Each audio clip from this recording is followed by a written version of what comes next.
Hello friends, जय जगन्नाथ। मु आज नहीं आसी आपन को लगे गोटे बहुत बढ़िया देसी आम ओडिया घरर रेसिपी जह्नी आलू तरकारी। मुझे गोटे ट्विस्ट देकी तार मसलाटा प्रिपेयर करछि। आमे यूजुअली जह्नी आलू तरकारी रे टिके पोस्त बा सोरिष पकाई था।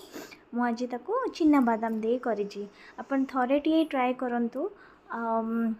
रुटी किंबा भात बहुत टेस्टी लगे। प्रथमे कौन करेंगे ना, तेल सोरिष तेल गरम हेले जह्नी आलू को ये काटिकी फ्राए करने। फ्राए कर काढ़ीदेला तेल रे मसला पकेबे, पियाज रसुण जीरा लंका एवं टमाटो और अल्प किछि चिना बादाम ताको ग्राइंड करी भलसे पेस्ट बनै नेबे। तेल रे टिके कला जीरा आ गरम मसला पकाई ये पेस्टा पकईदेवे। ताको भलसे कषिबे फ्रेंड्स। तार तेल छाड़ा जाए कषिबे। कषिला परे तार बढ़िया गोटे एरोमा बाहर जो बादाम रो फ्लेवरटा कषिला बेले बहुत घर पूरा महकी जीव। मु काश अपन संगे शेयर करि पारंती तार एरोमाटा। तापरे भजा होता जह्नी आलू को से पकाई आउ थे टिके कषिबे।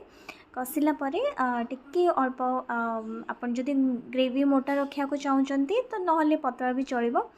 पानी दे ताकू फुटेया पे छाड़ देबे।